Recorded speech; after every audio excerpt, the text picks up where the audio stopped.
Hi everyone, Mayor Shara here again. I just wanted to thank all of you for the hard work that you're putting into keeping everyone safe during the shutdown as we continue. Hopefully we see some opening with our businesses by the governor soon. We're going to continue to follow social distancing rules and follow all of the guidelines in order to keep this at bay. I think Monessen's been doing a fantastic job so far in doing that. We have 6 confirmed cases that I know of as of right now. We're very lucky because we have a huge at-risk population here. So we need to keep doing what we can, keep practicing social distancing. That doesn't mean that you can't go outside, so be sure to take care of yourselves, get some fresh air, go for a walk, but just make sure that you keep practicing social distancing. And keep wearing your mask as well. I'm just really pleased with all of the work that our businesses have been doing. All of our churches and the organizations in the city have been doing phenomenal work. The Pasta Shop by George, the Salvation Army, Epiphany Church, everyone has been doing such phenomenal work at keeping the community together, and I just want to thank you all for that.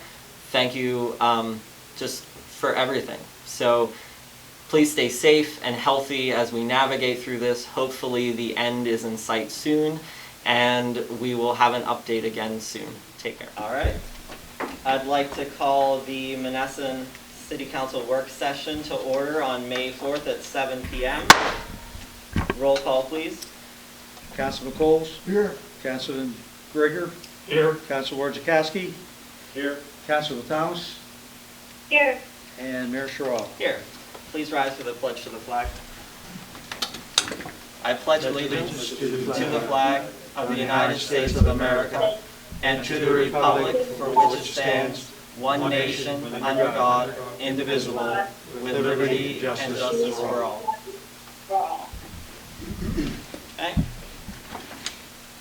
We don't have any comment items, and so I'm going to open the floor for the items received for discussion.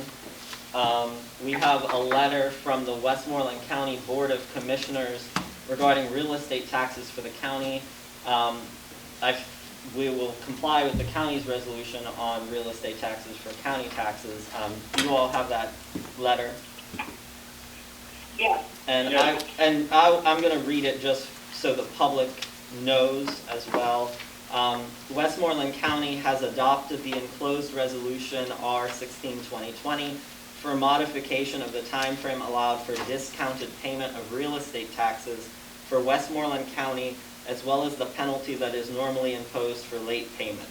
Pursuant to Act 15 of 2020, Westmoreland County's resolution allows taxpayers to receive a 2% discount on county real estate tax if paid by August 31st, 2020. In addition, there will be a 0 penalty imposed upon anyone paying county real estate taxes as long as the full amount of face taxes are paid after August 31st, but before December 31st, 2020. This resolution applies solely to the county real estate taxes that you collect. The county is hopeful that each municipality will participate and adopt a similar resolution. In the event that the local municipality adopts a similar resolution, it is required to provide you with a copy of the resolution. Thank you for your attention, Westmoreland County Board of Commissioners. And this was addressed to the Treasurer, Jerry Saxon. So obviously there's not really much we can do pertaining to the county taxes, but that leads into item B, discussion on the real estate tax issue for Monessen. I think that we should follow suit for the same thing with city property taxes. Anyone have any input on that? I'm going to say something that. Anyone else? I feel like it makes the most sense, and now that the county has done this, It'll make the bookkeeping a lot easier. You don't have to do 2 or 3 different methods. Right. Everything will. Now, what about the school district? That's their their circus. The legislation that authorized municipalities to modify the discount and the tax penalty period did not apply to school districts, so they're currently in the same situation that they would have been before, where the same due dates apply as would have applied before. So possible that the General Assembly would pass legislation for the school district, but for right now, that's all going to stay the same. I'm sure the treasurer's aware of that, so he'll make whatever adjustments he needs to make. I think it'll help the residents for sure, and it'll also help with bookkeeping, so that is good. Anyone else have anything to add to that with the real estate taxes? Just it is a procedurally, in order to effectuate that, we'll actually have to do a resolution, so I'll prepare that resolution, and we'll make sure that Jerry gets it then before the 20th, which is what's required under that new legislation. Okay, thank you. Okay, item C, City of Monessen will not be eligible for the recycling performance grants because it is not in compliance with Act 101 requirements for a mandated municipality. John, Don, do either of you have anything on that? Well, we're going to lose about $12,000 this year. I'm not sure if we lost it last year or not, but they came in and they informed Mr. Harhide that we weren't in compliance anymore. We used to go out, we actually had a dedicated truck that would pick up bags of leaves and dispose of them. And also our sweeper would go around and clean that up. However, since the truck hasn't been running properly now for a good while, they haven't been able to do that. On another side note from that, the Department of Environmental Protection visited the city garage last year to find out why the city hasn't been reporting the sweeper performance information. I guess there's a form that they have to file. And since the sweeper was down, they couldn't get that done. So we are probably going to start getting fined this year for that. I'm not sure why that truck wasn't repaired. Mr. Harhide, could that money come out of liquid fuels to repair that truck this week? Yes. Not sure why that wasn't handled. So what's wrong with that truck now, John? The vacuum pumps are gone, the water tank is broken, there's no suction, and it leaves as much dirt on the ground as it does when it starts. So they can't give me an estimate until they take it in, and then it will cost us quite a few $1,000s. So what I'm looking for is to possibly get a rehabilitated unit to give us a few years. Or you're going to look into that? Yeah. That's why it's so important to keep this equipment working. When you run into this situation, I do recall when the city used to come around, you could rake the leaves down the curb and the vacuum truck would come suck them up. Right. And we were in compliance with the DEP, but I guess for the last, I don't know how many years. Well, we were good through 2013. We were good till Yeah. 2013. That's when I was there last. I don't know what happened after that. Tony, do you have any information on that? Whether we were in All I compliance? know, Dawn, is that truck broke down so many times, and we threw so much money at it, it was pathetic. So we probably should look at trying to get something else for it. Well, the problem about it was, we actually, we brought in a company to bring in a demo of brand new truck. And it needed some changes. They brought it in, the guys looked it over, there were some things they liked, some things they didn't like, but it wasn't going to happen because it was over $250,000. Yeah, they're up there. And the truck that we currently have, the city, if I'm correct, did not pay for it. The garbage Refuse? authority, refuge authority paid for it. They may have gotten a grant for that because I know they are able to get grants through Act 101. Right, Matt. There was something that they did but the city didn't buy that truck many, many, many years ago, from what I was told. This is just what I was told by Ron back Yeah. then. But that truck, you can ask Tommy goes McLaughlin and everybody, and Tommy worked on that thing extensively. That thing just completely fell apart. Yeah. We would put 5,000, 10,000 into it, it would work for 3 or 4 weeks, it would break down again, and it was a continuous thing. Well, obviously, we need to replace it with something. And Well, if we can get, the refuse authority to take a look at this for us. $150,000. Yeah, there's about 13 models running from like 160 up to 250,000 or better. And we Yeah. couldn't afford it. I mean, we just kept putting duct tape on it to keep it trying to go. Yeah. Well, I'll check to find out, because if the refuse authority did purchase it, then we'll have to get approval to make a trade-in, to get something out of it anyway. So, Like I said, John, I don't know. That's Yeah. what Ron told me, yeah. that the refuge authority. But it's good to know, it's just, if they did, we'll have to do something. If not, and we could work on that. Yeah, we gotta get a stopgap here for a few years so we could get into some money and, get Well, it. maybe if you contact the refuse authority, maybe they'll be able to come up with another one. Well, the other question is, and I don't remember this 100%, I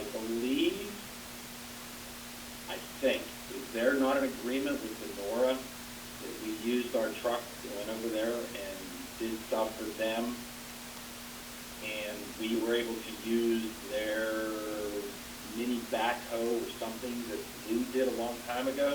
So that truck was also used over at Sonora. Yeah, I know with the We'd have to- Batcon truck was sent over at times to help with to pump out some lines and that. But I don't know what they have as far as materials. I'll take a look at that too. Well, you could contact Rodney, Yeah, City Rodney, and find out what the history is on that. yeah. We'll work on that. Because we gotta get away from, not doing it. Well, the DEP's gonna fine us. I don't, One way or the other, we're gonna end up spending money. That's your street sweeper. Yes. vehicle.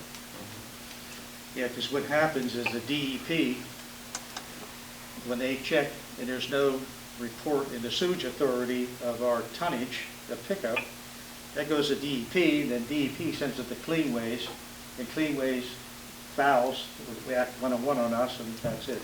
Yeah. So, There was one municipality I worked with that they weren't in compliance, and they actually leveraged that into getting a grant, promising to be in compliance, but they needed the grant in order to get into compliance, and they used it to buy a leaf truck.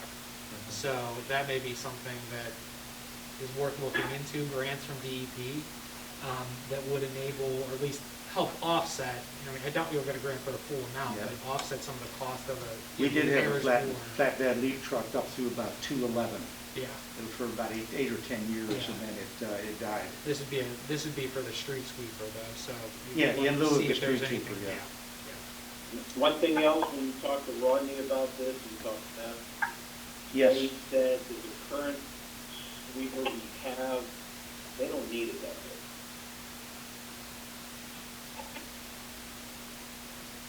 we did. It was overkill. He said they don't need it that. He said they don't need one of that size.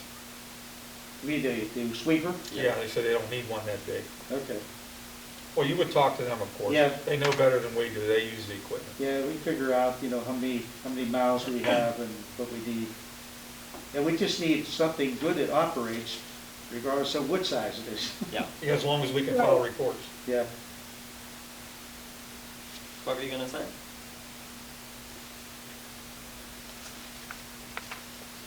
Is there anything else on that? Are these recycling performance grants yearly? Yeah, they are. They are yearly performance grants, yeah. Okay, so if we do get something this year, then we can apply for those performance grants next year. Yes. And they're what, they've been running, what, $12,000? Yeah. What happens is you run for the year, at the end of the year, they evaluate you. So for 2019, we didn't have our paperwork in, so we didn't get anything for 2019. So if we Right. do 220, we have a good chance of getting something at the end of the year. Yeah. Okay, So we'll work on that. okay. That's good. Okay, item D, road safety issues on Route 906 on the corner of Schoonmaker and Fourth and Schoonmaker and Oneida. John, did you have info on that item D? The intersection? Yeah. What we did the other day, we were looking at safety issues, and cars that are coming up 4th Street, you can't see the traffic coming towards you. You have to edge out. They're actually parking in a In a yellow zone. Yellow zone, yeah. And I don't know if that's because there hasn't been any enforcement or because the curbing, it's, I guess when they were working on Eisenberg's there, the paint doesn't stand out. It doesn't jump out at you. So there's always cars parking there. Yep. And actually, I had multiple complaints about that issue. Do we have a sign there too? Pardon me? Do we have a sign there, like a no parking to corner? I believe there is. I'm not 100% sure, but I believe there. I think there might be. There may not be though. We should check if There there's should not be one if there isn't. Because that's a really bad spot, because as the traffic's coming through town, they start picking up speed there, which they shouldn't be doing, but they're doing it anyways. And you can't, when you pull up, or you can't see it. And if you go up 4th Street, and you stop there, look, you have to get really far out into the first lane there, into the left lane, Yeah. before you can see down the road. Yeah, we can put signs up, no parking here at the corner, and paint the yellow line, and then tell the police that have to enforce it. And we have the same issue on Oneida versus Schoonmaker. Just an additional, it was painted yellow for years, and then someone issued a handicaps plate and painted it blue over the yellow, and now that is I don't know how they did that, because it was a zone that you must put the park in. So anyway, we're looking to move that handicap back one car length. May I? Go ahead. I had this brought to my attention, and also spoke to Mr. Nestor about this. He called me, and what happened when his dad was in a wheelchair, they let him do that. Whoever was on council at the time, they voted to let him have that handicap space there, which created a real hazard. I do believe there's been a few accidents there. And he has passed since. However, his mother still has some issues, so he wants to keep it there. Unfortunately, I went down and I checked this out, and actually I was there with John. When you get there and you can't see down the road, as you pull up, when her car's not there, there's a big van. It looks like somebody's living out of it. In that first parking space. In that first parking space. It looks like someone's living out of that van. It's packed full of stuff.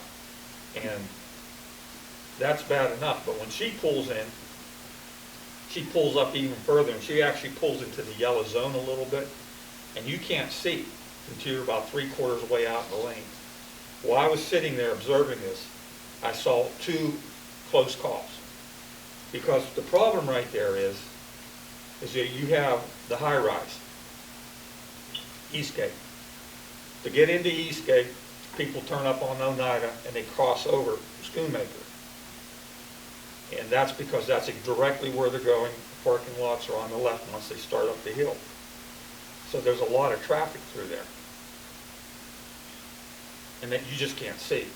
Now, I went up and looked today, and when they put that handicap stall in there, they took 26 feet of line of sight away when they put that stall in there.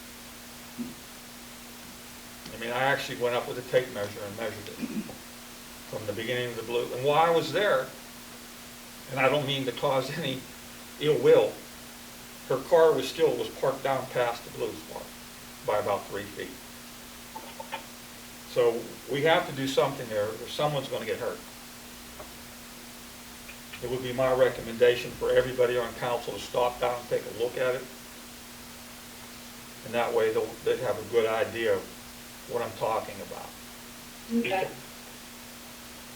Yeah, there was, like one of those mirrors on the pole, but it always seems to get broken, and that's even harder. Well, there was to one at see. 4th Street, the kids, whoever keeps shooting it out. Yeah. They get BB guns, It's target practice. yeah, whatever, those things, they're great right up until they break them. What's the speed limit on that? 25. 25. You think, to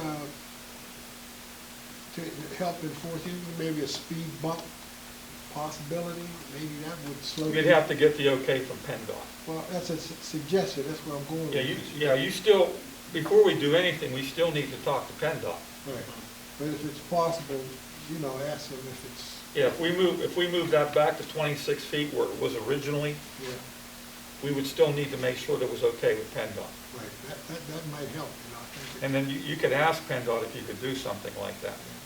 I don't think they'll let you put a speed bump. But they might have some other idea, maybe. I don't know what else would work, honestly. The reason that was put there, we didn't do it. If anybody remembers, that was the reason John ran for council, because nobody would grant his parents a handicap place. Oh, we would give them a handicap place, but it would just be 26 feet where it used to be. Yeah, where the second pole is. Yeah, where it's, Yeah. And the fact is, I think she has, I guess, a lung that she's able to walk, and so that's not part of her handicap, is being able to walk. Well, plus, I mean, we don't want her to get hurt, and we don't want someone else to get hurt walking to her car, or someone Yeah. pulling out. She still have a place, it would just be one place back. 20, if you went with the original yellow paint, and if you guys go and take a look at it, Mhm. you'll see where it started right, that pole is still standing there. From that pole up towards Rite Aid is where it originally was. Yeah. There's, I'm gonna have to go look at it, okay? Oh, yeah, I would recommend everybody, because me sitting here Yeah. telling you, you can't visualize it. Right. And, I would recommend everyone look at it. Yeah. And Yeah, I'm gonna if look you, at it tomorrow. if you had some time to sit there and watch the traffic trying to get across the road there, you. Well, I know what you're saying, because I see people, and like you said, they edge up, and hopefully they're hoping that nobody's coming down the road, because you can't always see, you're just gonna dart out as quick as you can, and hope nobody's coming. But when you take a Because look you at, can't always see.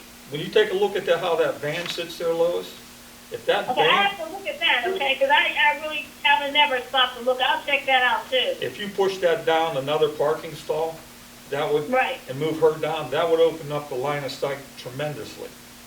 Okay, I'll look at that tomorrow. the only problem is we have tons of those places, unfortunately, in the city of Monessen. Just go down Third and Donner Get blind. of the old city building, and try to pull out there when people Yeah, park. that one is bad. Yeah. Right. Wherever there isn't a traffic light. Yeah. Yeah, we need to, like Tony said, we need to look at all of these and address them before someone gets hurt. Yeah, that Third Street is bad too, I agree, I've been in that predicament before too. Yeah, we should check. You want to out add that those to the too. list to look at? Mhm. And anyone I else think- can think of some. I think something you really want to think about is, Dawn, your opinion on this. I hate to say this, but you drive down Schoonamaker, you drive down Donner, mostly Schoonamaker, 25 miles an hour is a joke for most people. Oh, I agree. there's no question of that. And In, you come out at 6, even when I go to get prescriptions at Janatech, and I inch up there and I have a green light, I still stop and look, because people blow through that light. Yeah. Yeah, you better. in a perfect world where we had money, if we narrowed Schoonmaker to one lane like Donner's one lane with the bump outs and stuff, that would help. Obviously, it doesn't fix everyone, but you like subconsciously slow down, most people subconsciously slow down with that.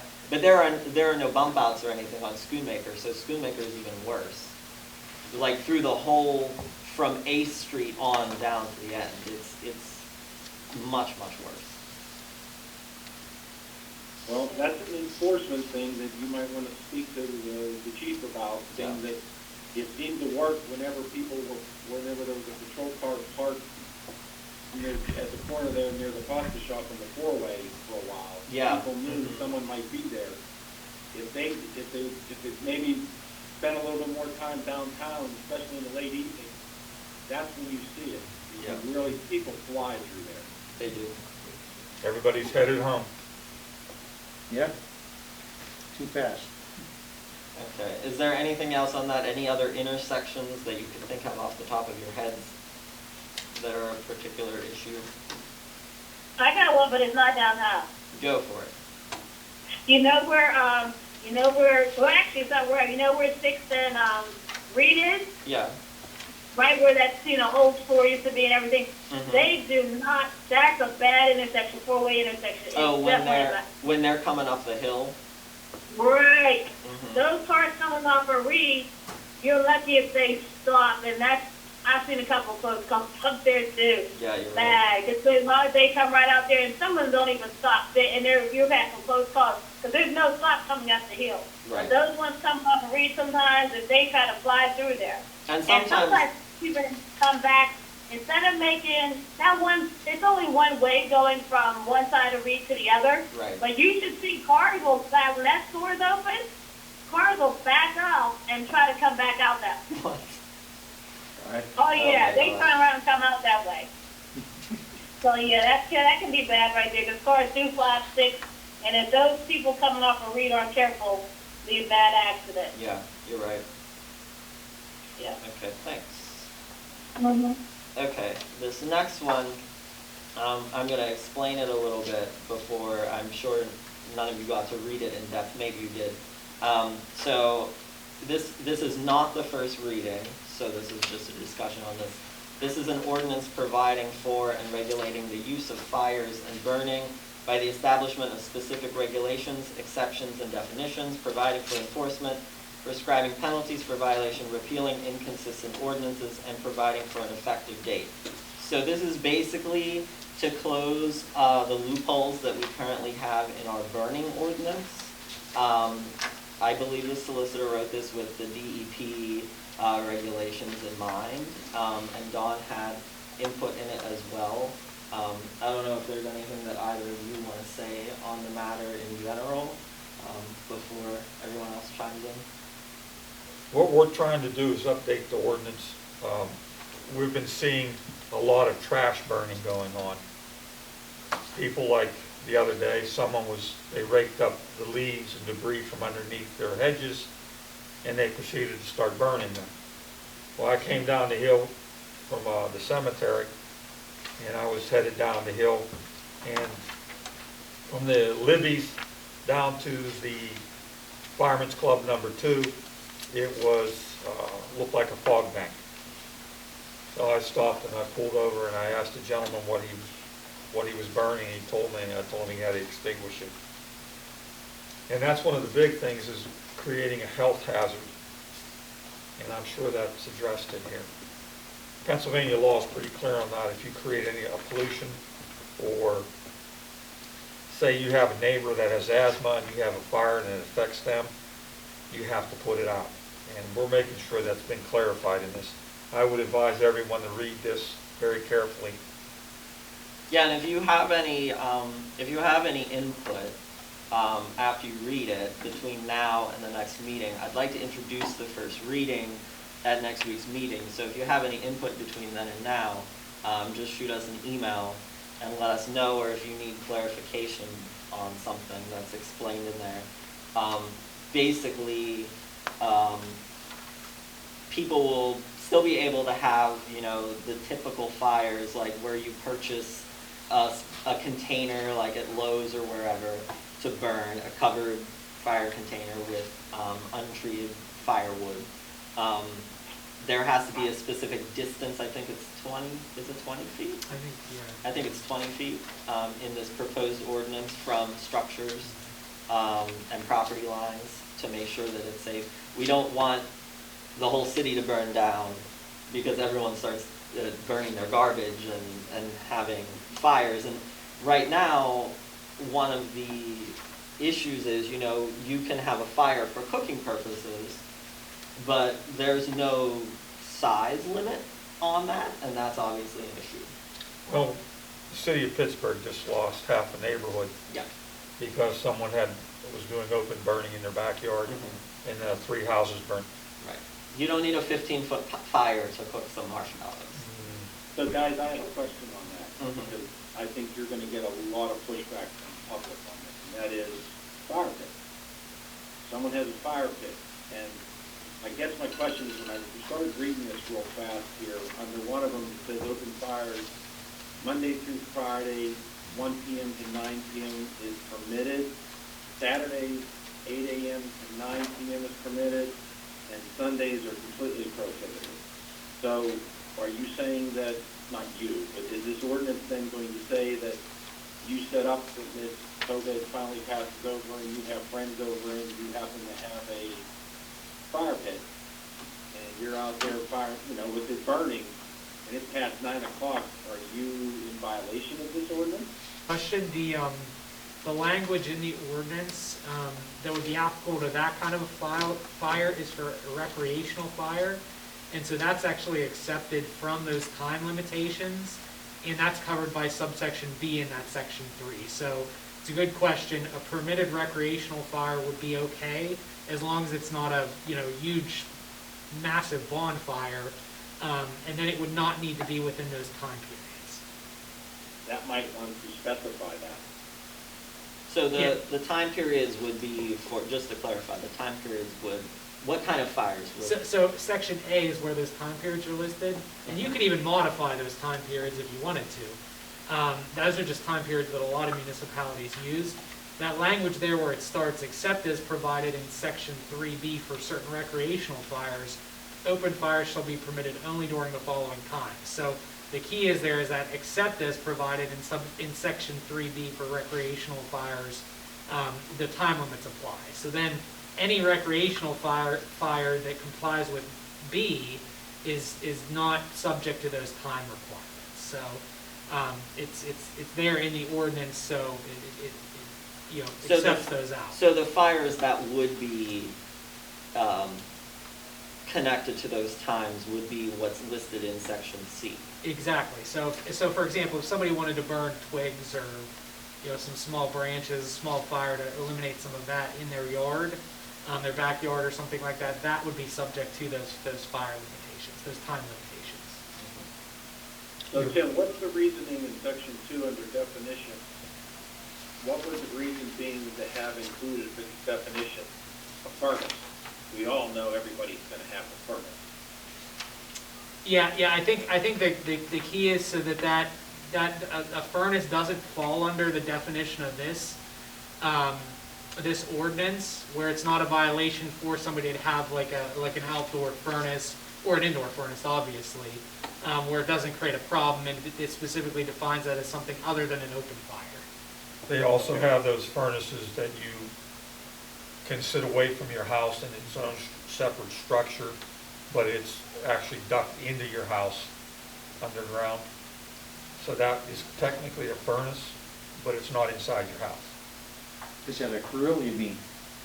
I mean, no, No. they make a wood-burning furnace that is a standalone structure. And what they do is they burn it outside. They're sitting outside, and they duct the heat underground into the house. Farmers do this a lot. Well, I've started seeing them a lot in Ross Favor Township. Farmers I know that live on farms, this is one of the substitutes that they do. Is a switch of oil. They'll use oil, but then they'll switch to lumber, burn it outside in a building or whatever for it, and that heat is pumped into their house. Yeah. Yeah. Yeah, there's a commercial, I mean, there's a commercial and residential application for these things now. Question, don't we do have limits as far as burning within city limits, don't we? Because I know we had an incident where our neighbor, and you know, of course the fire department came up, and this was a couple of years ago. They were our next door neighbor, and in the middle of their yard, they were burning like rugs and stuff right in the middle of their yard. And I mean, it was getting high and going into our yard and everything. And of course the fire company came. But I mean, this is what they did. Now, we're not actually should not be allowed to burn in your yard, are you? Right next to other neighbors. I can see if you're out on the outskirts and things like that. Is there a limit to where you can burn? It's the problem with the current ordinance is that it's very vague, and people can find loopholes in it. So this is to like limit those loopholes and kind of specifically define what a permitted fire is and is not. Right. Yeah. And that'll help because we had an incident where it was pretty bad. Yeah. And so that would have prevented that from happening for sure. The city's current burning ordinance goes back quite a few years, as you can imagine, and I think it was in 2010 or 2011, the General Assembly and DEP updated their burning laws and regulations. So this proposed ordinance here actually tracks those new regulations in particular, and is supposed to, you know, match as closely as possible with a couple modifications given the population densities here in the city. But it's intended to match that, so you're at least, you know, following the minimum guidelines that the state requires. I notice in here you have 4 cubic feet is the maximum size. And I just say, but this is probably something that you have to do, especially since now they're not doing any leaf or brush pickup, and you might start to see people trying to burn in their yards and neighborhoods because of that. There's been quite a bit of burning lately, and Because there's no pickup. yeah, we actually have the situation where we have contractors burning womanized lumber. They're burning their waste from their jobs, you know. Okay. And that should be curtailed. That I'm sure exceeds the 4 cubic feet. But you know, we have to start somewhere to bring it up to 21st century standards, especially with the pollution that can come from this. And we have a lot of people in town that have respiratory problems. Well, take a look at it in depth, and if you think of anything else, let us know. Okay. Next, item F is a resolution of the City of Monessen authorizing the Housing Consortium Cooperation Agreement with the County of Westmoreland. John, do you have any more info on this? They do this every year.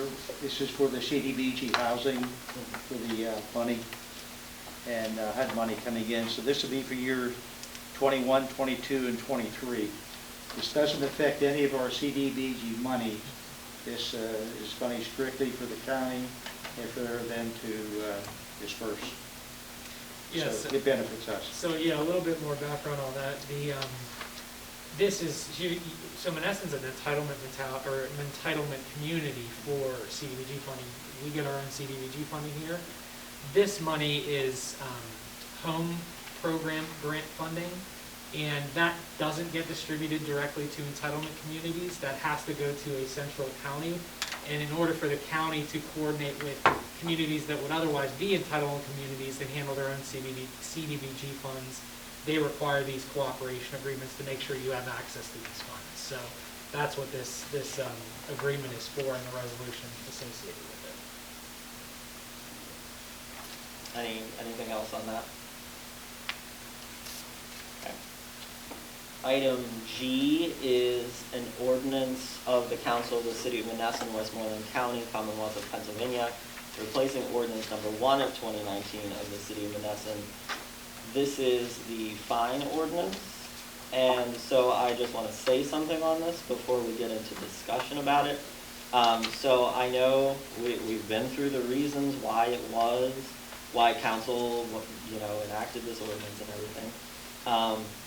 I was fined once, and Gil was fined 0 times, and I was only fined because an employee was told to fine me because of this ordinance, and after that, it did not happen. So basically, my stance on the original ordinance is that it's an unenforceable ordinance. And I know you said yourself, Tony, that we should not have unenforceable ordinances. And obviously, Gil and I are here now, so it's a moot point as far as I'm concerned. Well, the reason Gil didn't get fined was because Gil didn't take a paycheck. Correct. And I think you got fined Once. at least 5 or 6 times, because I know I signed the checks and they showed a deduction from Westmoreland. Well, if that's the case, then I never got the notification that I got fined as per the original ordinance. That would have been a Judy thing, I can't answer Yeah, that. you know, it's neither here nor there, but that's how it went, so. How did this ordinance come about? Who recommended it, if it was recommended? Did you guys hear Gil? I'm sorry, he's a little far away. The ordinance came about because both of you chose not to come to a meeting for almost 2 years.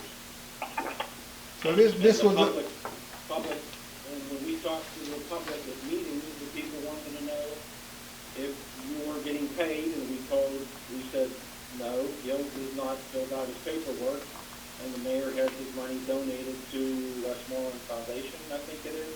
Correct. Something like that. Correct. And they said if they chose you for a paycheck, and you chose something else, they still would be paying the salary from the city, and we said that is correct. And that's how that came about. well, regardless of who took a paycheck and who did not take a paycheck, what I'm trying to get at, my point is, where did it come from? Was this coming from council? Because you say that people in the audience or people that were here at the meetings told you. Then you guys made up this ordinance with your language or whatever. It didn't exist before this, right? This situation didn't exist before this. And neither did the ordinance. Nothing ever happened in the prior to my knowledge. This has ever happened in the city of Monessen. When you, council, decided that you wanted to do what you say the people, the public told you to do, why and how did it pass through the legal representatives for the city of Monessen that it was legal or illegal to do so? Was that done? It was legal to do so because, quite frankly, the council felt that if you got penalized, or if anybody got penalized for not doing their due diligence and their duty from the elected position that they swore to, that they should pay a fine. It's simple as that. And the other thing I would mention is this has full backing of our state senator and House of Representatives. So this wasn't us pushing it. Now they're pushing this. Actually, this might be a moot point, but actually, as you all know, this is going to the state legislature and probably will get adopted in the fall of this year. Well, I believe that I believe there was something similar initially removed from third-class city code when it was redone in 2015, was it? 2014. I don't know of anything that was prior to this or not. Yeah, the prior iteration of the state third-class city code, but. Well, like I said, though, it's going through the state house right now, so Correct. that's going to supersede everything. Well, obviously. So if you want to know the question and the reasoning, it was also driven by Senator Stefano and Representative Walsh. thank you. Walsh. Okay, anything else on that? Okay, item H, part-time employees. In order to standardize the hourly rates, a request is made to move from $8 to $9.50 per hour beginning June 1st, 2020. I believe right now, with the part-time employees that we have, they're all at different rates.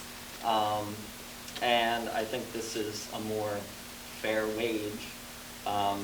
We might end up with a higher minimum wage at some point down the line anyway.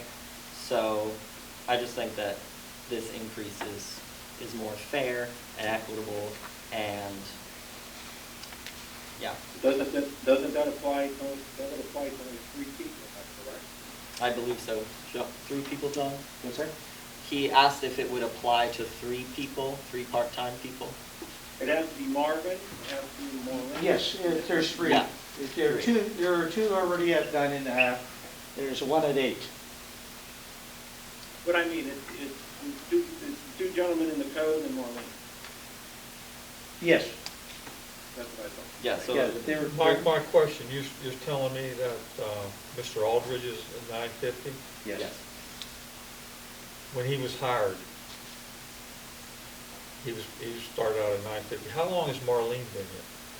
Several years. I mean, she was here 3 to with 4 years. She was here She initially. was here longer than Yeah, she was Mr. here, Aldridge? yeah. Yes, she was initially here with the Westmoreland area County. agency on aging program. I don't remember. Well, how the long name is, of it. Lois and Tony, do you know how long she's been here working for the city? Well, I know she's been there for at least 3 years that I can think of. Now, the thing about Marlene, from what I was told, is she could only make a certain amount of money because she came through what the mayor said, the Westmoreland County Aging, and she was not allowed to eclipse those hours. I think that program stopped in 2019 when she started to work more hours than what she was working previously. Yeah, she's obviously not part of that program any longer. Right. She Right, must- in those programs, Tony's right, you're only allowed to make a certain amount too. So there's different guidelines for that. So even like as Yo-Yo came in 950, she wouldn't be allowed to come in as 950 under that program. Mhm. So that's the reason why she wasn't, even if it was 950, she wouldn't have been under that same amount because she was on that program. But I have no problem with being bumped up to the 950 now because she's not on that program anymore. Right, and it'll That was just a senior employment program. make everyone even across the board. I feel like that's fair. Yeah. And I know she was working for the city when we were still at Eastgate, at the Eastgate building. So it's been at least since 2016, 2017 when she was part of that program. Right. And I think it's a 4-year thing, so that sounds about right. It was 2015, it lasted for 4 years to 2019, Okay. and then she was hired as part-time. Okay. So my only question to that would be, I have no problem with that, but my question is, has anybody reached out and asked the union if that is going to be an issue with them? I haven't yet. I don't know, John. As long as they're below the union wages, it doesn't affect affect them. I'll talk with Rodney again tomorrow, but I did talk to us before, and he said if it were above the union wage, then he had a problem with it. That makes sense. So it's still way below. Okay. The item I, the code office has requested a fee be set for a conditional use application. This is needed in order for permits to be applied under this use. Other municipalities have cost applications from $250 to $450. Example, high mast signs, 30 feet to 80 feet in the air. I'll let John explain this a little more as well. Yeah, but what we have now in the code is that since Farnham and Fowl sold their properties, there's a few businesses that want to put some high mast advertising up, just like they have at Kentucky Fried Chicken or Denny's, where they're going up in the air. And we don't have anything to cover that. We have the local boards that we, they're 10 Like or 15 billboards feet up. and signs. Yeah, these would actually have to be engineered and approved by K2 Engineering for structure because of wind velocity and size and strength of poles and things like that. So what Marvin did, he checked with a few other municipalities, and they had charges in there anywhere from $250 to $450 for our charge. And then K2 would have to, whatever they put on their charge. So that's what you're looking for as the charge for the Signage. sign itself.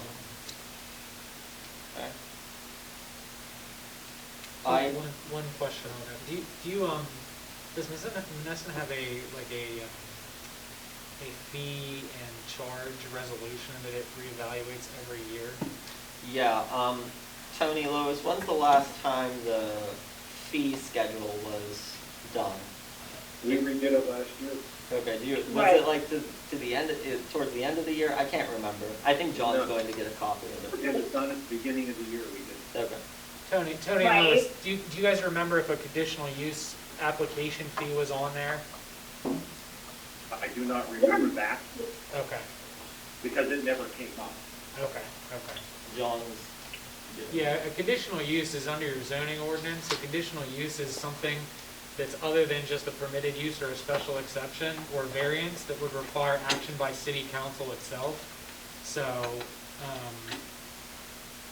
I'm looking here at your list of things. I know it's not on our list. No, you've got a zoning hearing board hearing fee, and that's $750. A zoning hearing board hearing fee for commercials, $850. Appeal fees, $250. Yeah, so it's not on your list. So, I mean, I would think, and frankly, I think $450 isn't unreasonable for the city to charge for something like that. So you may want to consider that. Okay. Okay, item J. Excuse me, let's say, I would say this, that we have been contacted, and once one does it, we'll probably Get other. have a few more coming along. Good. Item J, assign a committee of 4 to interview applicants for the accounting and payroll position. The proposed interview committee is Councilwoman Thomas, myself, Jerry Saxon, and John Harhide. Any discussion? We're still collecting applications, I believe, or did that pass, John? We're still collecting them, right? We had 3 through Herald Standard and 1 through the Valley so far. And we still have till next Tuesday The to accept applications.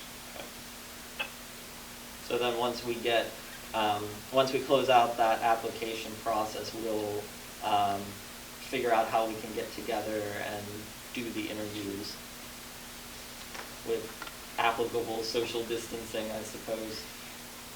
Okay.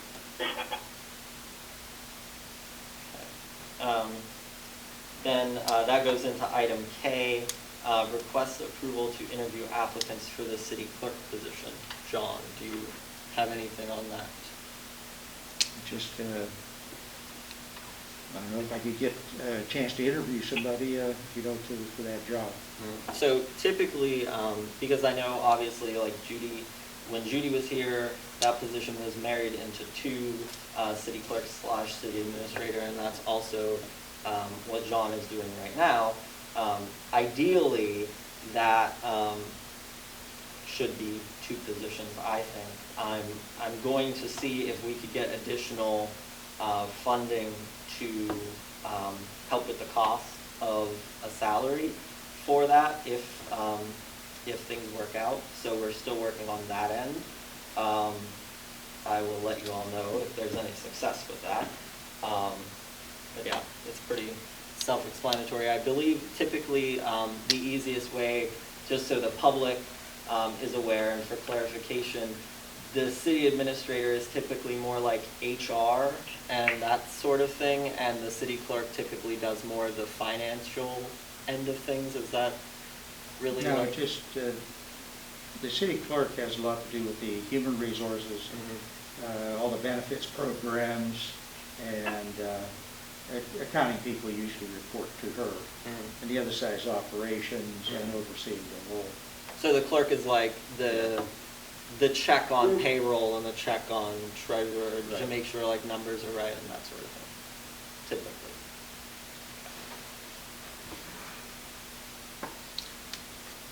If we're going to create this position, we would naturally advertise for it, correct? Oh, right. Yes, that's what I'm looking for, can we advertise for that?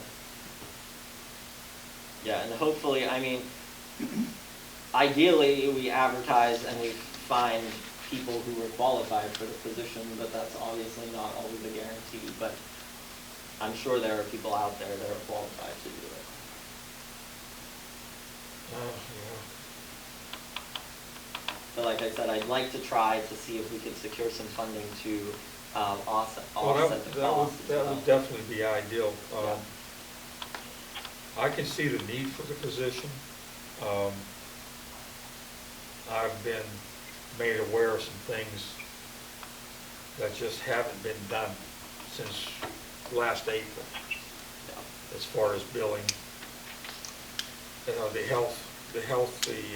insurance, the handling of the health insurance for the employees has been horrific.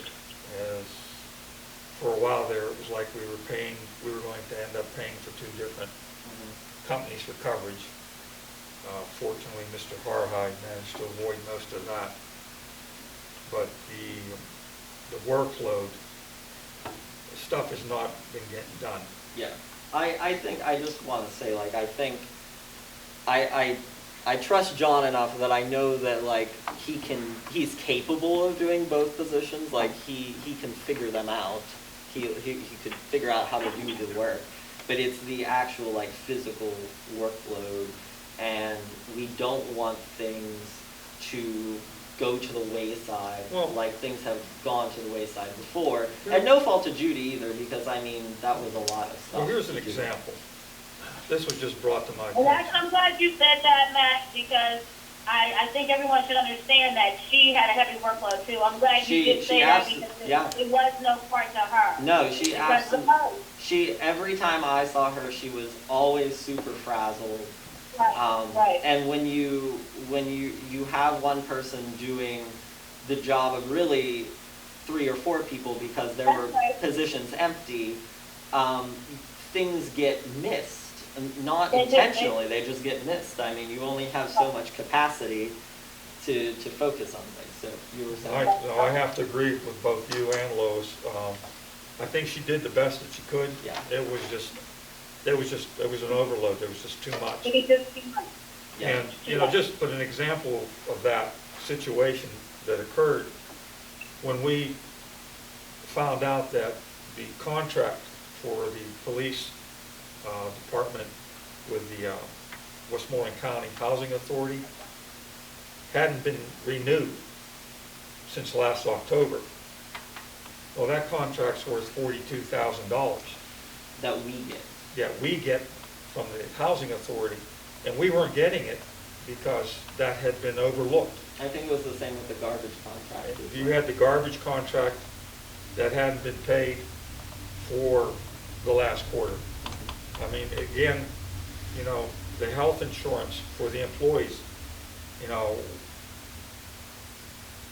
they hadn't bothered to submit who the dependents were and who the,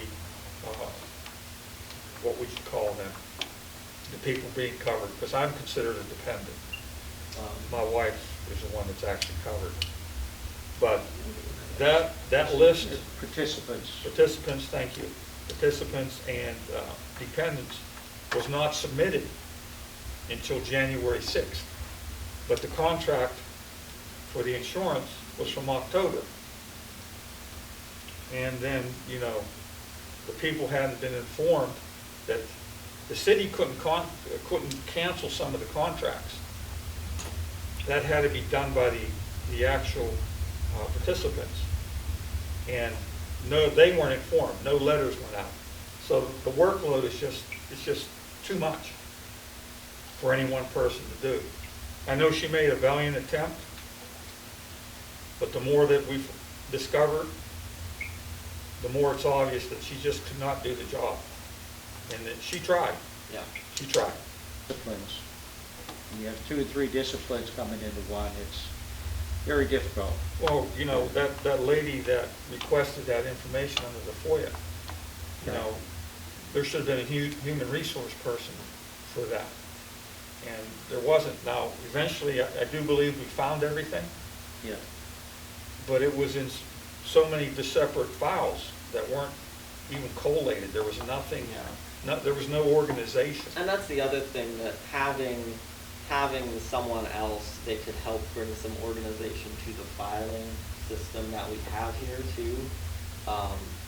Because everyone that's here right now doesn't have time to dedicate to actually organizing that for the most part. That lady actually had a really good idea that I would like to steal from her, the one that had the FOIA request. She had recommended an ad hoc committee Yeah. of civilians to come down in here, get picked by the council, you know. And they could sign a non-disclosure. Yeah, they could agreement. sign a non-disclosure, and they can sort these out, because this goes back before Tony and Lois were on council. When they moved down here, Yeah. there was no organization to it. There's no logbook as far as where any of this stuff is at.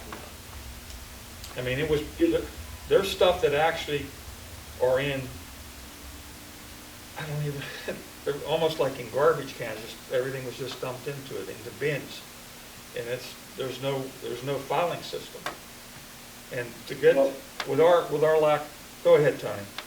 Well, there was a plan, Lois knows this, that I told everybody starting 2019, Marlene was going to go back and start diligently going through everything that was in the back room and start the filing. The council talked about this a great deal. I mean, a great deal. This kept us up at night for a long time. And some of the other problems were, and I know you guys may not want to hear this, so let's just tell you the truth. When we tried to bring people on, or we tried to bring temps, or we tried to have Marlene go back and do the files in the back, we were blocked every time by the union. Union, definitely. Every single frickin' time we were blocked. Well, They wouldn't about grievances. we would still have to contact the union to get their permission to do that for the files, I think. All I'm telling you is they told us that was union work, and it can't be done by anybody that comes in temporarily or anything else, right, Lois? Right, and if it was done, then they would have to be compensated money, if, depending on what they were doing. Correct. Yeah, makes it tough. Well, that does make it tough, and if that's what the union's attitude was at the time, I can understand why you folks didn't do it. But perhaps we could. Our hands were tied. What's that? What'd you say? Their hands were tied. No, our hands were tied. We definitely, because we caught the backlash every time, and they were always told if they were doing union work, it wasn't allowed. We begged to get somebody in there temporarily just to do payroll and help Judy out. And that was during the negotiation of the contract. And they point blank told us no.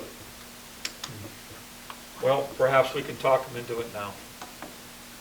Well, just so everybody understands where we were, because I don't want anybody giving the impression that we were just sitting around, twiddling our thumbs and let all this stuff fall off.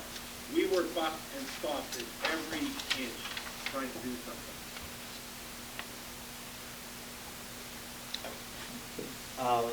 Item I, I think we touched on this basically in item C about the street sweeper, and the reasons why we need to start looking to see if we could find a rehabilitated one.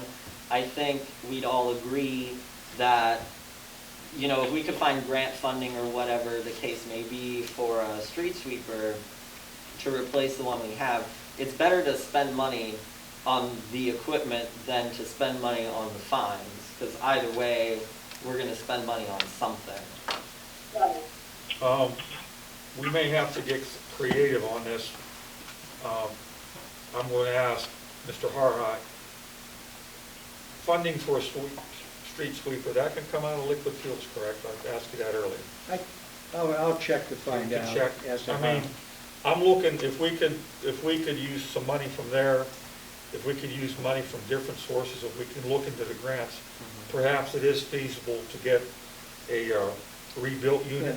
Yeah, I mean, I have to ask the sewage authority about line usage, because you're picking all these leaves up, which they don't have to go to process through their system, which they've been doing now, and liquid fuels, and see which, if they both say okay, we could pull some from both. Yeah. And And you can let's say- contact the refuse authority, the Yeah. possibility of And the third thing is to make certain that the refuse authority, if they in fact did buy this, can I get a release from them in order to trade it against something else?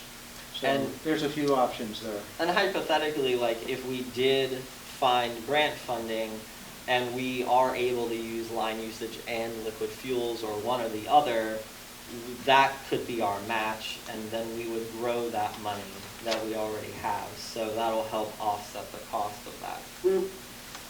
Well, one of the things that, you know, again, we looked at this, and they're expensive, and I'm talking units over $150,000 that have a couple thousand hours on them, minimum. Okay, they're not just something you just go out there, unfortunately, and just try to find. They're not that much out there, because municipalities and cities run them till they fall apart because they get so dang expensive. Right. I mean, we obviously did that with ours. Well, exactly, but my question again is, not again, I'm sorry, is we also need to look at, again, one last time, what does it cost to fully fix the dang thing right? Yeah, I mean, I'm sure we could try to find that out as well, I mean, John. $30,000-$40,000 of a repair may sound like a lot, but not if you're spending $150,000 for someone's used thing that they're trading in for a reason, trust me. Yeah. Well, we need to also, like, if we fix it, let's say it's $50,000, we need to also make sure that there's nothing else that could break, at least in the near future, so Well- that we don't keep spending money on it. Because as you said earlier too, you put in so much money on it This already. what goes back many years here is the fact that the preventative maintenance wasn't done. Yeah. But for whatever reason, you know, it just wasn't done. And that is a huge factor in the longevity of any kind of equipment. If you were getting $12,000 a year for the Act 101, if that's what the number was, Put it in. you could put it in, you would take that money and put it into an account just for the maintenance of that equipment, instead of spending it on something else. I mean, to do a proper, if I send a fire truck out just to get preventive maintenance done on the systems, the fuel system, the hydraulic system, the radiators, you're looking at anywhere from $800 to $2,000 just to get that done. Especially if you run into a situation where you have to have the cooling system, you have to have it flushed, and there's a problem with the radiator and they have to fix something. That is so important to do each and every year. So when we do get this thing, say we, like Mr. Wojciechowski suggested, we spend $40,000 and we get this thing back to where it's functioning, and we get that grant money. We need to set up a Plickett account and put that money in there just for that piece of equipment, because that's what we're going to have to do to be in compliance. Yeah, that's like the similar thing that we did with the police cars Yeah. that are coming in. Yes, that's very important that we start doing the preventative maintenance. Fuel filters, oil filters, hydraulic filters, changing your antifreeze, that's all expensive, but it makes the life of the equipment. Right. If you don't do that, if you don't do the proper maintenance, if you don't take care of a hydraulic hose leaking, it's going to bite you. It does it each and every time. Because all that equipment, all those systems, they work in a synergy. If this one over here is not working right, it causes problems over here. And, you know, I've seen it. I've seen it with my equipment up at the cemetery, and I've definitely seen it with equipment in the fire department. Because we're talking about $300,000 worth of fire apparatus. And if you got a hydraulic hose leaking, it blows out an inappropriate time, now you have a stick sticking up in the air that's useless. Your preventative maintenance, we need to think about that down the future, taking that money and putting it in a Plickett account. Agreed. Okay, so this next one I am incredibly excited about because it's been a long time coming.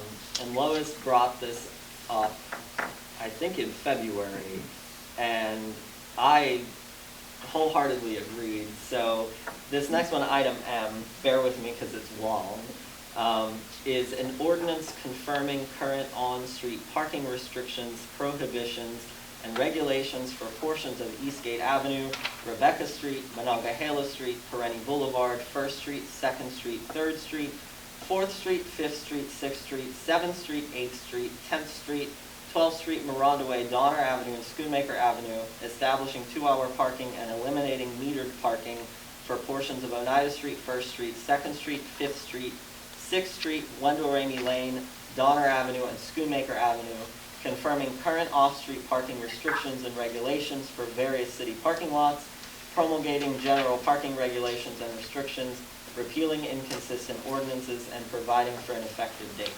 So I'm going to summarize this because it's 12 pages long, but again, this is not the first reading. So I know you guys got this somewhat late.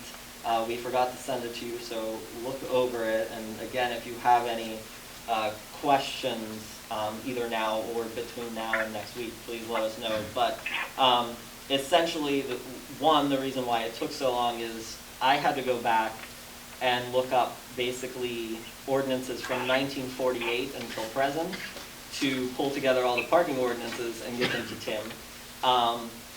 So once that happened, this ordinance, as I said in the description, will eliminate the parking meters currently and will replace those meters with 2-hour parking for business during the day and basically unregulated parking off business hours. We obviously don't want people just leaving abandoned vehicles in the middle of downtown, so hopefully this will also address that. All of the no parking zones that currently exist downtown remain the same. All of the current leased areas downtown remain the same. And all of the parking lots that are mixed lease and public all remain the same. So basically, the only thing that changes is that we're removing the meters and replacing it with 2-hour parking, and we are putting it all into one consolidated ordinance instead of 60 years worth of ordinances. And the one thing that there are actually 2 items that I thought of after Tim put this draft together that's not in there that will be in the next draft is that we accidentally left out 12th Street. When you get to the end of Donner, if you go right, it turns into Miranda Way. If you go left towards the bridge, it turns into 12th. There's obviously no parking on 12th Street, so we need to specify that in this. And the other issue that I thought might be of concern is for the residents that live downtown.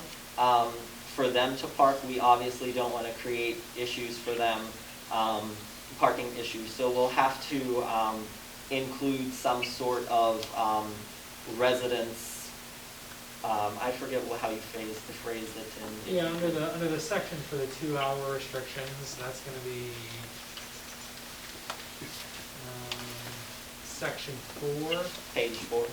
Page 4, section 4, will include for user restrictions business parking and limited residential parking, and we'll have to define limited residential parking as parking by someone that resides within within 50 yards or so of that parking space. Mm-hmm. So that we have the houses, for example, people live on Schoonmaker or anywhere else downtown. So that way we're taking those residents into consideration. I think that this is really good. This should hopefully help the businesses when things are back up and open. We won't have to deal with people breaking into the meters. We won't have to deal with fixing the meters.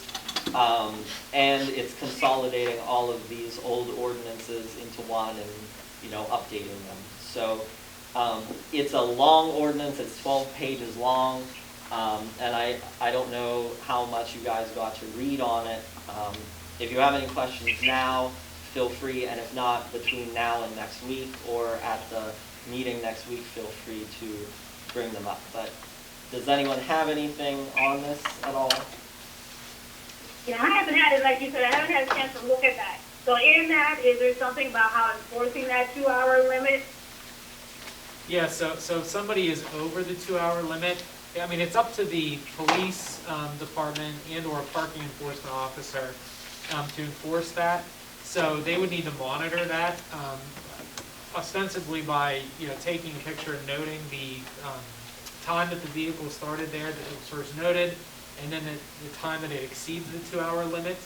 And then they would be subject to a ticket that could then be paid.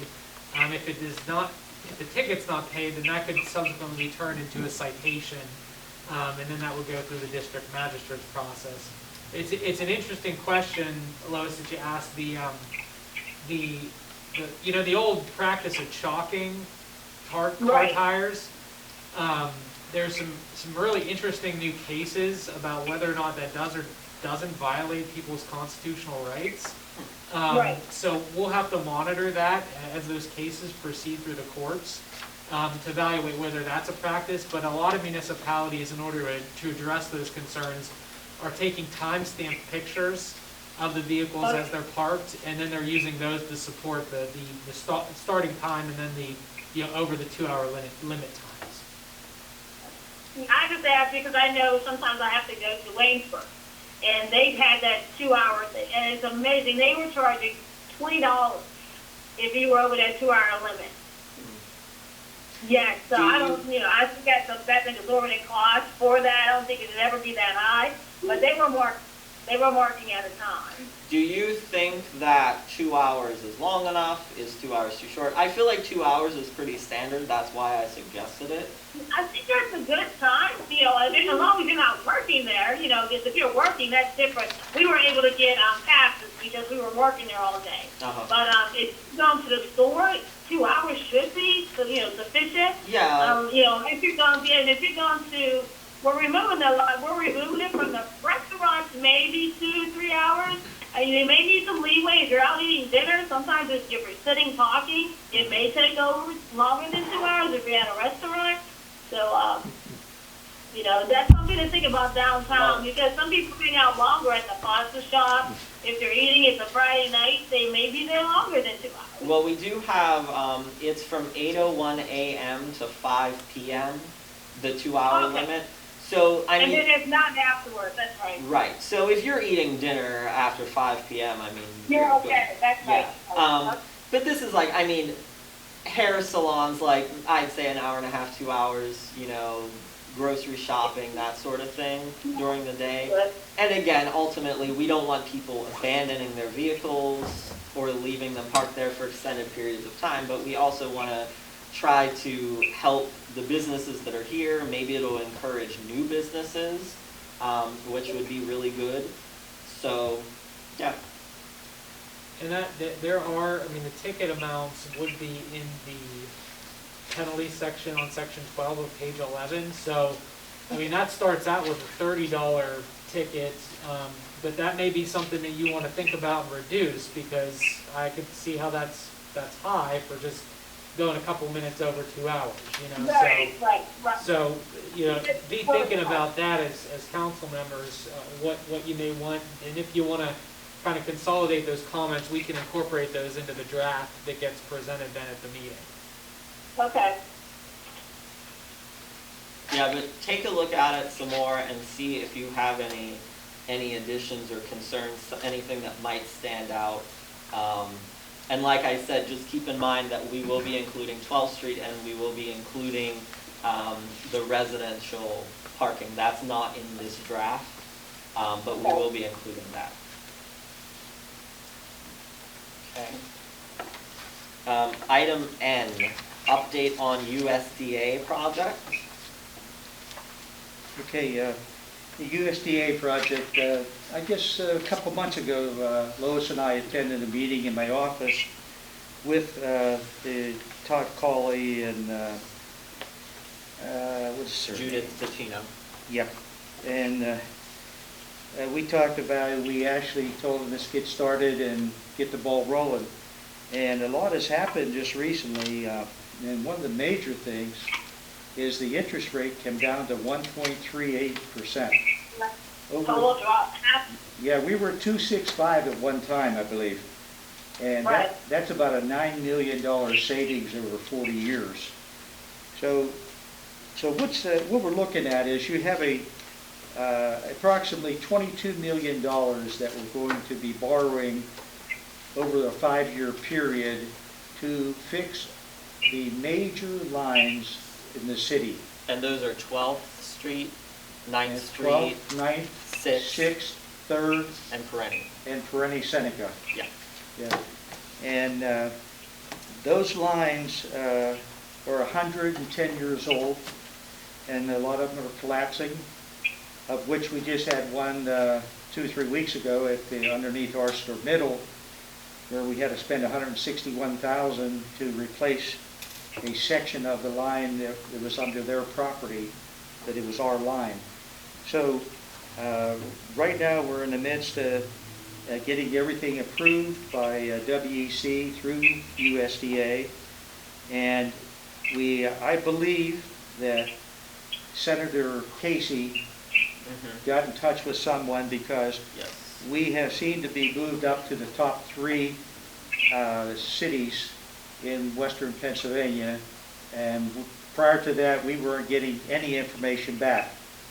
Lois, you remember that? You know, they were just, Right. Yeah, we've reached out to them so many times, and I know Yeah. you sent many emails, as did I and Tony and everyone, and we haven't really gotten anywhere. And now all of a sudden we're getting yeah, a flood of Emails information. before, right? Yeah. yeah. So it looks like right now, timeline-wise, probably in the next 3 months, we're going to get a commitment on the loan. It will probably take about 5 to 6 months to have all the engineering together, and probably about 9 months to go out for bid on the projects. And I believe they said too that there'll be an opportunity that we might be able to recoup the costs that we've already put into it to prepare the application with Yeah, the engineering and whatnot. We have a lot of upfront money, Yeah. quite a few $1,000s, quite a few $100,000. Yeah. So that's really in motion now, and we're pushing to get it done, because every time a collapse happens that would be in that program, we have to handle with our own money out of the Right. general fund or line usage fund, whichever we have money. So we're really pushing to get that started and get under that funding. And then now the backup to this, there's a second thing. We're going to have these bonds, and they'll float the bonds. But during the time that we do, we're going to be working with our state legislators and senators to get some grant money to help us pay for the bonds. Because if the citizens have to pay all this, it's going to be very difficult with the dwindling population. Yeah. So, Right. But it's that, unfortunately, we're literally burying money in fixing these sewers, but you can't say, oh, sorry, you don't need sewer lines. So we have to try to make it as feasible for us and for the residents as possible. So you're talking how many million over how many years? 22 million right now over 40-year period. Okay, now if that does devolve back onto the people to pay for, how would that come out? Would there be an increase in line usage fees? Would there be a Yes. special? Yes. Yeah, I would think so. Yes. Did you happen to get any numbers from Mr. Vitale on that? It's $1 per million. Yeah, that sounds right. $1 per million? Okay, so that's $22 a month more. Yeah. And we'd obviously like to avoid that. Oh, 'Cause absolutely. that would be really, really hard on This is people. provided we stay at the same population now. Right. If we grow, then We'd That'd be be much nice. better off, but, so that's what we gotta do, we have to grow our tax base. And that's easy to say, difficult to do, but that's what has to be done. That tax base, instead of it going up taxes, you have to spread the taxes over a broader base. And I think this is good. Obviously, it's something that needs to be done, and it's been in the works for a while, but it's also good for us to update our infrastructure. As John said, it's 110 years old. I think it's time that we update it, and hopefully none of us will be here by the time it fails again. I may be here. Maybe. But it's obviously something that we need to do. We just have to try to find a way to do it with the least amount of financial hurt.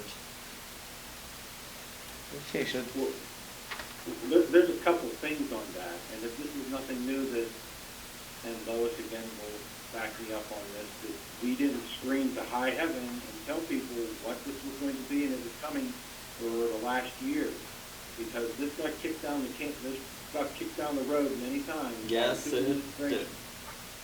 Okay? Yes, it did. If you're going to have, everybody wants to jump ahead on this, you're going to have public comment and participation for this. You cannot just pass it and say, there it is. Well, of course I know not. we need it. I know we need it. But you cannot do that. Well, I You think have to have hearings. once we get the commitment and we have all of the numbers solidified, then we can present it to the public and say, here's everything that we have. Because right now, there's still some varying factors. So once we get all of that hammered out, then we'll actually have something concrete to present to people. But remember, $22 a month line usage for 22 million or whatever it's going to get, because we looked at the grant money also, we looked at them getting some money for us, and it was like $4 or $5 million, if I think I remember correct. It was About that. significant. It was significant, but it was a drop in the bucket compared to what it is. That is just so people understand doing the main arches Correct. in the 84-inch lines and all that stuff. correct. It doesn't solve the how many miles of street and problems. 43 miles of streets. And we preached to everybody about the centrifuge cement and about digging up the roads. And it's going to cost, if you dug up the roads and put new lines and then fixed all the roads, it would cost $117 million. We gave everybody to let them know this was all the options. And I want to make darn sure that that happens again. Even here's the fairy godmother come in and give Monessen $110 million to fix it, or oops, we just got to do whatever we can do. I don't know how we're going to do it. People deserve to know that. Right. Because they are under the impression, most people, you're going to raise my $22. I can't afford that. And 2 years or 5 years down the road, he's going another $30. Well, that's something that we, of course, want to avoid. But you're right that this is only for the main lines. As we said, that's 12th Street, 9th Street, 6th Street, 3rd Street, and Perenni.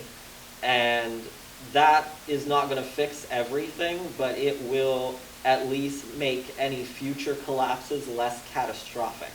If one of those main lines collapses, like the one at 9th Street that's 70 feet deep, we will have a serious issue. And that's obviously a health issue, a public safety issue, a financial issue, all of the above. Mayor, So- I'm not disagreeing with you, but Yeah. the bottom line is people are going to say, I can't afford $22 a month more on line usage because this is what I make. It's No, not I- what someone said. I agree, that's why we need to do what we can to make sure that we get this done and not charge that amount. If at all possible. If at all possible. Anything else on that? Okay, item O, the update on the EQ tank. John? Yeah, on the EQ tank, I know this started many years ago, and DEP has gotten involved again now. They're pushing us really hard, so we're going to do this. We don't have the money to float a bond to pay for the EQ tank. So what we're going to do is the sewage authority is going to put the tank up and pay for it. They're going to pay for all of the $300,000 for the engineering, and we're going to get a piece of property down by our salt shed in that area, and they will do all the engineering and the work on it. And what we're going to do is we're going to pull $5 from the line usage fee That's already there. that was already there. They're going to take that to pay that bond off over the next 20 years or 30 years. I'm not sure which one it is now. But Because initially that $5 was for what? Was it for the Vector truck initially? no, it was No? for the retention tank, Oh. the EQ tank. And Oh, that was the other so one. what's going to happen when they pay the $12 a month? $5 is going to go directly to the sewage authority, and the other $7 will come here for us to use our line usage for our inlets and things we have to do. So we're going to get it done. We won't receive any fines now, and they'll be responsible. And as I looked at it, the money's coming from the same stream, the citizens of Monessen. So whether we put it up or they put it up, it really. Well, wasn't that increase a few years back, wasn't that earmarked for that particular project? I do remember Yes. reading that in the Valley, Mon Valley. There Independent. was, when Ron was here, there was a set amount of money, I don't remember if it was a percentage or what it was, that was put into Pliget. Or no, that was towards the USDA, never mind. No, but that. But there was a, I think there was a line. I do recall that, because I do remember talking to Mr. Charvelli, and that money was to be earmarked for that. He wanted to have sufficient funds in a Pliget account. So basically what we're going to do is to take the funding that was originally intended for that project and put it into the tank. Towards the Retention payment. tank. It'll go directly to the It'll go sewage directly to authority them. for them to implement the whole program. They'll be responsible for the bond, they'll be responsible for paying for the bond, and they will maintain the service on the EQ tank. And we'll obviously get all the agreements and everything. So what that we have need to do is subdivide some property down there where we have the salt shed and put that behind it. They'll do all that. I mean, they'll Yes, pay for all that that. will be done by them. It won't have to come out of our general fund. No. It'll come out of the land usage, Need no cost to us I at mean, all. line usage. Yeah. What kind of timeline are we looking at for that? What kind of Part- timeline? Oh, it will start building 1 year from now. Okay. I would say next May, they will start building, and so we have some time to get our ducks in line with the property, and they will probably go for a bond, I think in August, sometime August, September, because summertime's a bad time for bond issues to go out. So they're August, September in that area, and then from that point on, they assume all responsibilities for the finances. Okay. So Okay. that'll be So good. line usage is going to go up $12. No, No. The So $5. they're gonna take 5 out of the original 12, correct. right? Correct. Yep. So what happens is it doesn't come here at all when they collect that money. They take the 5, and that'll have to be written up by the attorneys to make sure that everything happens properly. And then the $7 will continue to come to the city. That's basically what Mr. Charvelli did. Yeah, that's what Yeah. would have set up the bid. That's his Yeah. plan that we'll be finally following through on. I think some of the positive things are, they were going to control the flow of the water based on the rainfall. They will also monitor the system. Anything mechanical, they will be responsible for. So we have no overhead at all. And it's flowing into their system that they have down there now. So naturally, they're going to monitor it, and it will come in by pump and flow by gravity out.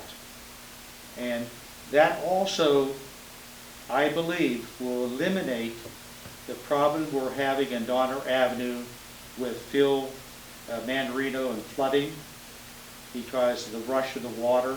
If they have that tank there, they're going to allow the tank to fill.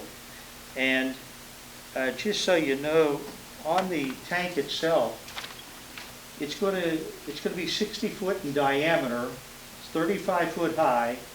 It will be above ground. There are 500,000 gallons.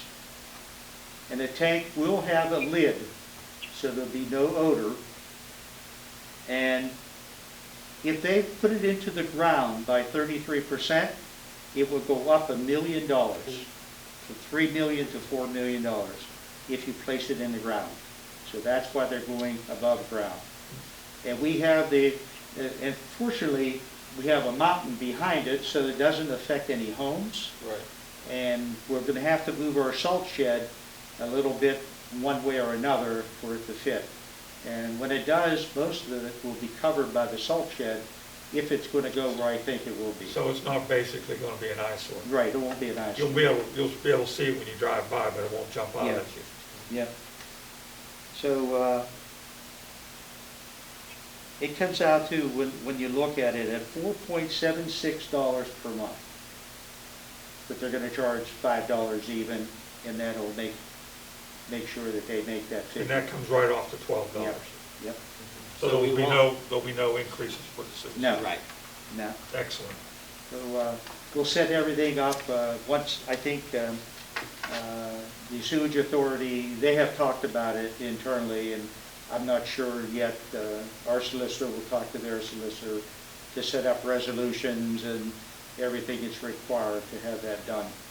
And I think it's a good deal for us, And that's another thing that has been kicked down the road that'll finally yeah, get done. and it's each month, and how I remember this was, I was reading the WEC report to the DEP. Every month, he was alibiing that we're working on this, we have a few things here, and when I saw that, it triggered me to say, hey, we got to get down there and talk to them to find out what's going on, to get this thing moving ahead. And basically the same thing Lois and I did here with USDA. We kick-started something and got it moving. So that's what, we're in a good position now, and I think it'll work out well. Good. Okay. Item P, the Monessen 9th Street Park Rehabilitation Phase 1. So John Casagrande, one of our city engineers, brought it to my attention that Lois was interested in doing a rehab project in 9th Street Park, and it's something that I had also been very interested in doing, so I was really excited about it.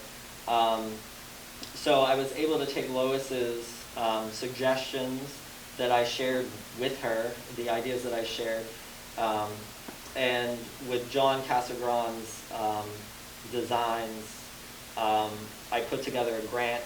I know Lois has it. Lois, if you could forward that to Tony, if you would, and I'll make sure that everyone has a copy of it for the meeting next week as well. Okay. But basically, so this is a grant through DCNR, and what we need to do is we need to put a resolution page together for the grant. I submitted it last week, I believe. So the grant, if we're awarded the grant, it's through DCNR. The total project cost is roughly $40,000. I don't remember the exact figure. There is a match, but we are able to use volunteer hours because so volunteer hours basically would people could lay down mulch, for example, and paint fences. It's easy stuff. It's not anything crazy. Also, we can take into account typical maintenance work that our public works crews do anyway. And volunteer hours are worth $25 an hour per person towards the match. And then the rest of the funds, I think I listed it at $15,000, but I have to double check the application. That would come from the Parks Fund, but, I mean, we're going to use that to fix parks anyway. So basically, we're expanding the amount of money we have if we're awarded this grant. So what the grant will go towards is the following. We will resurface the basketball courts that are up there. We will run a water line and install a water fountain somewhere near the basketball courts. We will mulch around the existing playground equipment and swings. We will add the appropriate, there's certain sections of the pavement that's already there, like the walkways, that need to be fixed because it's been washed out. So we have to fix that for ADA compliance and also add some mulch paths for ADA compliance.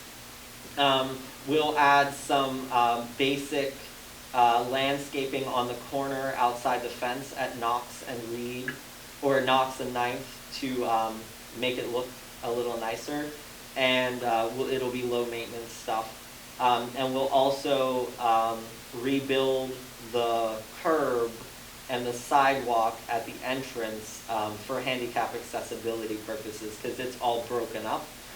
I think that's everything The fencing. in there. Fencing. Oh, and then what's that? No, go ahead, yeah, I'm just reading along with you, that's all. Yeah, and I think I included the fencing. I asked Rodney to go up there and take a look at the fence that surrounds the park and let us know what the public works crews can fix on their own, and then whatever can't be fixed, we'll address that accordingly. Some of the poles, as you know, are very tall because the fence is really tall since it used to be a baseball field, and the fence is leaning from the ground washing out. So that's something for safety issues that we need to address as well. But I think that if we get this grant, it will make so many people happy. I know the walking track up there was put in several years ago by Pat Bukowski and that council, and I know people use it. I know I've seen Lois on the track a couple times. Yeah, a lot of people use it. I mean, they Yeah. take their kids, they bike ride down there, they walk. It's getting more used more and more now, especially now. People are walking more just to go out and get some exercise. So And- it's kind of nice. And I think, I know the kids use the basketball courts all the time. And they it'll be love it. even better when they're rehabbed, and hopefully we can get some of the kids that use the court, maybe, if they want to contribute some volunteer hours. I think that it would be good if we get them involved in it because they'll be able to take ownership of it even more. Oh, yeah, So, and that blackboard, for the you know how they come in and paint the boards and stuff? yeah. That's something we can look into afterwards. Right. It's called, what she's referring to is called Project Backboard.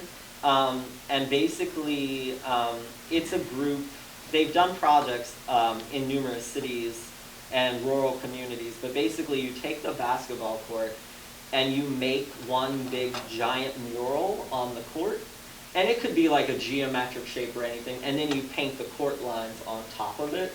So it has to be something that makes sense, but I think that could be something really good that we could get the kids involved in, and get some. That could be the match. Too. That could help with the match. Yeah, I did write that in there, that the kids could do that as a volunteer match. And we could, I'm sure we have artistic people in the city, we could get someone, maybe someone that does art that can Right. guide them Right. and help them clean it up, paint it, because obviously whatever is painted, we want it to last.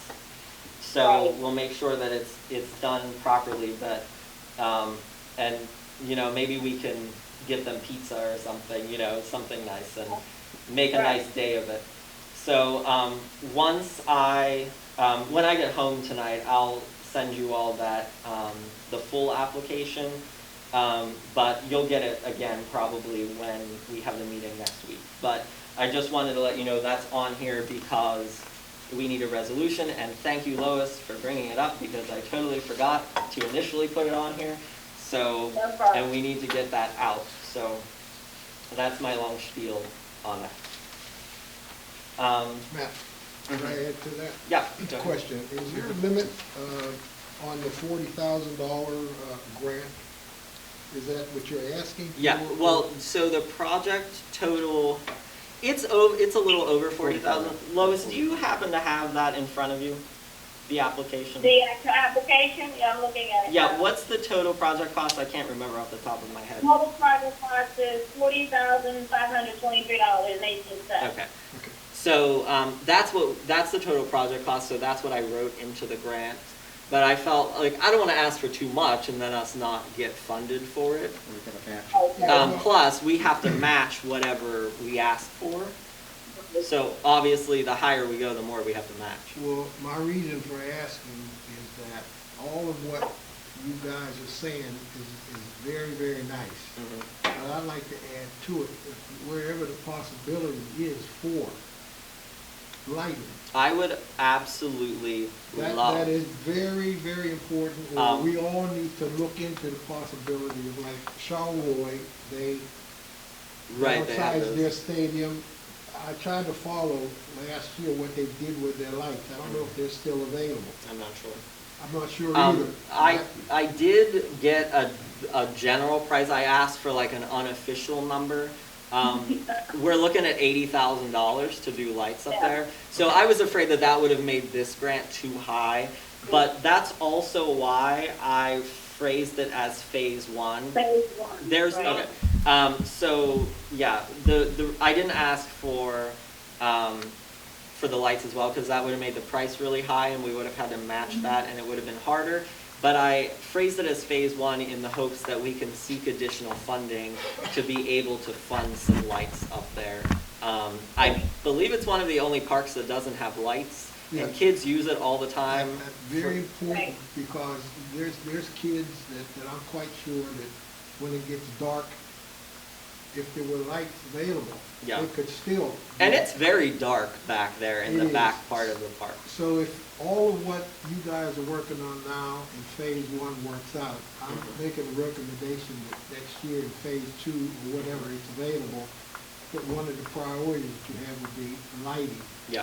up there at that park. Yeah. I think that's very important. I think it would be great, and it's also gonna be good once the building across the street comes down, hopefully in the next couple weeks.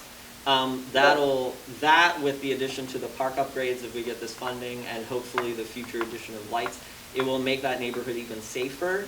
Yeah. Because I wrote this into the grant, but I think the long-term strategy needs to be that the park is an asset.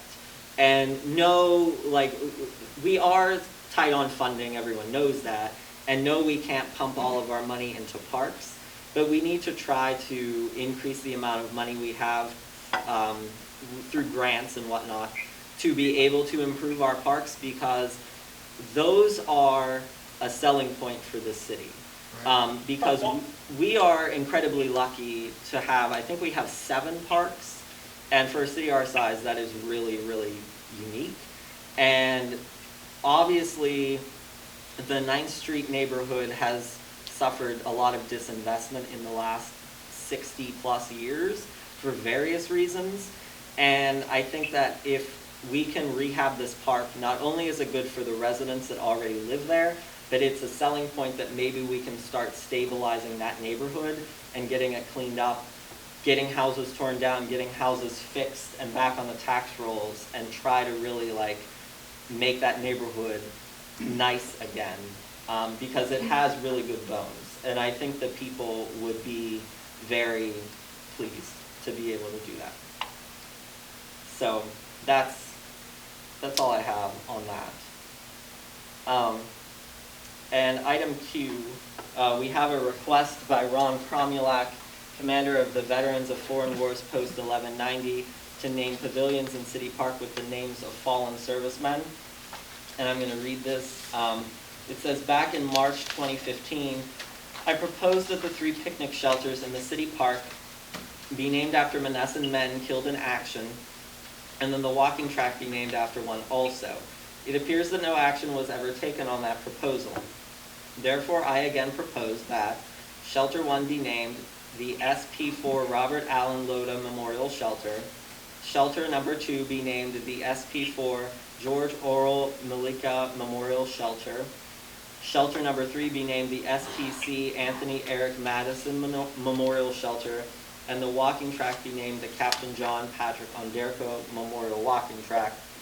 And would like to add to my original proposal that the amphitheater in the city park be named the Lieutenant Colonel Edward D'Alfonso Memorial Amphitheater, another son of Monessen whose musical ability led him to rise to become the conductor of the United States Air Force Tactical Air Command Band.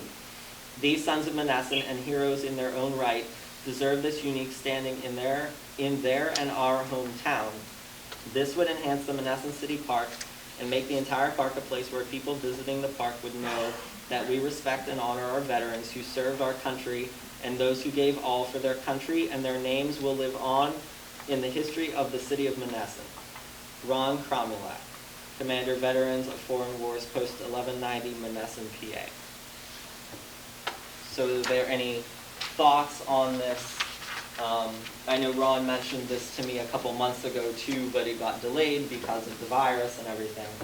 So we included his request on this agenda tonight.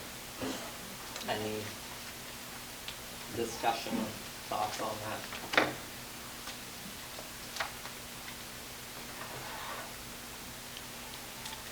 Nothing. What are they cost? Yeah, I think it's worth doing. Are they going to mark them somehow? I don't know. I would assume we need some sort of signage. We haven't gotten that far with it, so that's something that I can ask Ron and see what their thoughts were. Okay. I also have just an announcement to add. So just so everyone knows, this Tuesday and Wednesday, the following roads will be prepared this week. And this is taking place, this is being done through the Water Authority. So the following roads will be prepared Tuesday and Wednesday of this week: Overhill, Monessen Boulevard, Chestnut, and Division. And on Thursday and Friday of this week, and Monday and Tuesday of next week, all of those roads will be paved, weather permitting. And again, this is being done by the water company. And additionally, repairs on Coolidge have been changed to full depth, plus new water line on Coolidge from Grand Boulevard to Westmoreland Drive. Maple Avenue will have a new line from Vine to South 14th, again being done by the Water Authority. These last two that I mentioned are in the design phase, and work is expected to begin later this year. So I just wanted to make everyone aware that that's happening. So hopefully, weather permitting, we'll be seeing that work take place on Overhill, Monessen Boulevard, Chestnut, and Division this week, and then later in the year on Maple and Coolidge. So just wanted to... Can I add something to that? There's a section from Pennsylvania to Scenery Boulevard on Monessen Boulevard. That section is going to be closed probably for 24 to 48 hours when they start on it. Okay. They're going to completely replace the road bed, and they're going to go down 13 inches. So those people up in that neighborhood, they'll be informed 24 hours in advance when that's going to be closed. Naturally, we'll have to let EMS and the fire departments and police department know that. Right. Okay. So hopefully the weather cooperates and they can move quickly with that.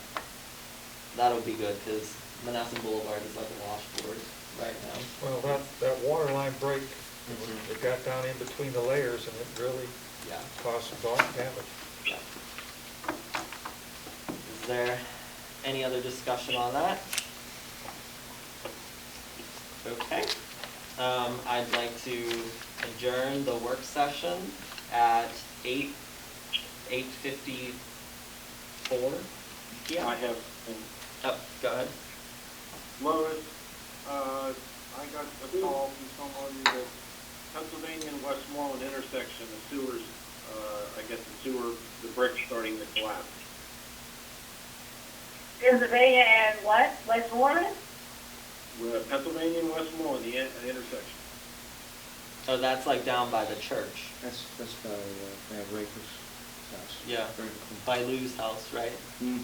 Yep, he says it's collapsing completely and it's start to take his yard. And that would be the water line, it is? Or Catch basin. Sewage. or the catch basin? Yep. Okay. Okay. We'll take care of Is that. that something we can have them look at tomorrow, maybe have one in Rodney or something? Yeah, I'll have him look at it first thing in the morning. Okay, I'll send him an email tonight. okay. All right, is there anything else? Okay, I'd like to adjourn the meeting at 8:55 PM.